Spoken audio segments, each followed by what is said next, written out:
வணக்கம். நாம விவசாயத்தை பத்தி என்னெல்லாம் நினைச்சிட்டு இருக்கோமோ அதை எல்லாத்தையும் தலைகீழா புரட்டி போடுற சுபாஷ் பாலேக்கரோட சில கருத்துக்களை பத்தி தான் இன்னைக்கு நம்ம பார்க்க போறோம். வாங்க நேரடியா விஷயத்துக்குள்ள போலாம்.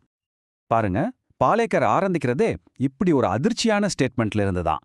ரசாயன விவசாயம் மட்டும் கெடுதல் இல்ல, நாம ரொம்ப நல்லதுன்னு கொண்டாடுற ஆர்கானிக் விவசாயத்திலயும் ஏகப்பட்ட தப்பு நடக்குதுன்னு சொல்றாரு. இதுதான் இன்னைக்கு நாம அலச போற விஷயத்தோட மையப்புள்ளி.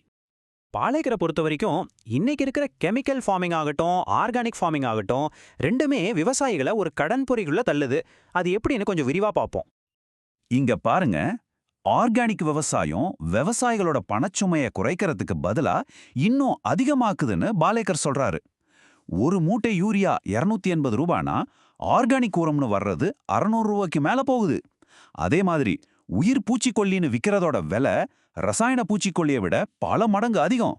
ஆக ஆர்கானிக்ங்கிற பேர்ல செலவு தான் அதிகமாகுது.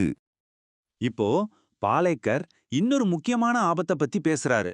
நாம மண்புழு உரம்னு பெருமையா சொல்றோம் இல்லையா? அதுல ஒரு வெளிநாட்டு படையெடுப்பாளன் நம்ம மண்ணுக்குள்ள வந்துட்டான்னு ஒரு குண்டு தூக்கி போடுறாரு. அது என்னன்னு பார்க்கலாம் வாங்க. இந்த மண்புழுவோட பேரு ஐசேனியா ஃபெட்டிடா. வெளிநாட்டுல இருந்து இறக்குமதி செய்யப்பட்டு மண்புழு உரம் தயாரிக்கிறதுக்காக ரொம்ப பரவலா பயன்படுத்தப்படுது. ஆனா பாலேக்கர் இத மண்புழுனே சொல்ல மாட்டேங்கிறாரு. அதுக்கு பதிலா காலினோ, தீவிரவாதினோ ரொம்ப கடுமையான வார்த்தைகளால சொல்றாரு. பாலேக்கர் என்ன சொல்றாருன்னா, இந்த காளி ஒரு உண்மையான மண்புழுவே கிடையாது. அதோட வேலையே பூமிக்கு அடியில ரொம்ப ஆழத்துல இருக்கிற ஆர்சனிக், ஈயம், கேட்மியம் மாதிரியான விஷ உலோகங்களை எல்லாம் மேல கொண்டு வர்றது தான். இந்த விஷம் பயிர்கள் வழியா நம்ம சாப்பாட்டுக்குள்ள வந்து கேன்சர் மாதிரியான நோய்களை உருவாக்குதுன்னு ரொம்ப சீரியஸான ஒரு குற்றச்சாட்டை வைக்கிறாரு. சரி, இவ்ளோ பிரச்சனைகளை பார்த்துட்டோம். இதுக்கு பாலேக்கர் சொல்ற தீர்வு என்ன? ரொம்ப சிம்பிளான ஆனா ரொம்ப பவர்ஃபுல்லான ஒரு தீர்வு. அதுதான் பூஜ்ய பட்ஜெட் இயற்கை விவசாயம். நம்புறதுக்கு கொஞ்சம் கஷ்டமா தான் இருக்கும். ஆனா பாலேக்கரோட இந்த முழு சிஸ்டமும் ஒரே ஒரு விஷயத்தை மையமா வச்சு தான் இயங்குது. அது ஒரு நாட்டு பசுமாடு. ஒரே ஒரு நாட்டு பசுமாடு, அதை மட்டும் வச்சுக்கிட்டு 30 ஏக்கர் நிலத்துல விவசாயம் செய்ய முடியும்னு பாலேக்கர் சொல்றாரு. அது மட்டும் இல்ல, ஒரு ஏக்கருக்கு 60 டன் கரும்பு, 24 குவிண்டால் நெல்லுன்னு நம்ப முடியாத அளவுக்கு மகசூல் எடுக்கலாம். அதோட 90% தண்ணீரையும் மிச்சப்படுத்தலாம்னு சொல்றாரு. இதுதாங்க பூஜ்ய உள்ளீடு விவசாயத்தோட சக்தி. இப்போ பாலேக்கர் நவீன விவசாயத்தோட ரொம்ப அடிப்படையான ஒரு விஷயத்தையே கேள்வி கேட்கிறாரு.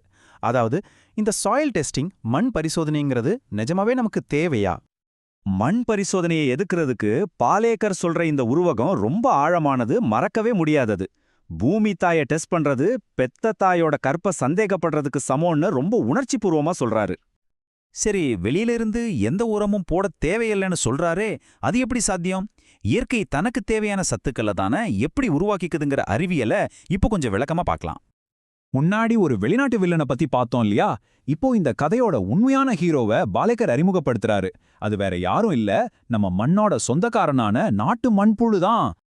இந்த நாட்டு மண்புழுக்கள் ஒரு நடமாடும் உரத் தொழிற்சாலை மாதிரி.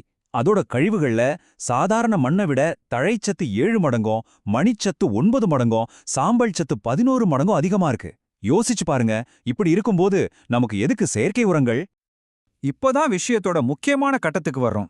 ஒரு நாட்டு பசுவோட சாணத்தோட வாசனைக்கு பூமிக்கு அடியில 15 அடி ஆழத்துல இருக்கிற நாட்டு மண்புழுக்களை கூட மேல வர வைக்கிற சக்தி இருக்காம். இந்த நாட்டு பசுவுக்கும் நாட்டு மண்புழுவுக்கும் இருக்கிற இந்த உறவு தான் பாலேக்கர் விவசாயத்தோட அஸ்திவாரம். பாலேக்கர் பார்வையில பசுங்கிறது வெறும் சாணம் போடுற ஒரு விலங்கு இல்ல. அது ஒரு நடமாடும் உயிர் தொழிற்சாலை, ஒரு பயோ ஃபேக்டரி. பயிர்களுக்கு தேவையான எல்லா நுண்ணுயிர்களும் பசுவோட வயிற்றுக்குள்ளதான் உருவாகுதுன்னு அவர் சொல்றாரு. இந்த நுண்ணுயிர்கள் எப்படி வேலை செய்யுதுன்னு பார்க்கலாம். பசுவோட குடல்ல இருக்கிற சில பாக்டீரியாக்கள் மண்ணுல கரையாம இருக்கிற பாஸ்பரஸை கரைச்சு பயிருக்கு கொடுக்குது. பேசில சிலிக்காங்கிறது சாம்பல் சத்தை உருவாக்குது. அசோஸ்பைரில்லம் தழைச்சத்தை கொடுக்குது. சுருக்கமா சொல்லணும்னா, நாம கடையில காசு கொடுத்து வாங்குற ஒவ்வொரு உரத்தோட வேலையையும் இந்த நுண்ணுயிர்களே செஞ்சு முடிச்சிடுது. இப்போ நாம இந்த விளக்கத்தோட கிளைமேக்ஸ்க்கு வந்துட்டோம். பாலேக்கர் ஒட்டுமொத்த அறிவியல் உலகத்துக்கும் ஒரு நேரடி சவால் விடுறாரு. பாலேக்கரோவோட இந்த இறுதி சவால் அவரோட மொத்த வாதத்தையும் ஒரே வரியில சொல்லுது. பூமியில எந்த நிலத்திலையுமே பாஸ்பரஸ் குறைபாடுங்கிறது இயற்கையா கிடையாது. உர கம்பெனிகள் தங்களோட மூட்டைகளை விற்கிறதுக்காகவே ஊட்டச்சத்து குறைபாடுங்கிற ஒரு பொய்ய திரும்ப திரும்ப சொல்றாங்கன்னு அவர் ஆணித்தரமா சொல்றாரு. இத கேட்டதுக்கு அப்புறம் உங்களுக்கு என்ன தோணுது?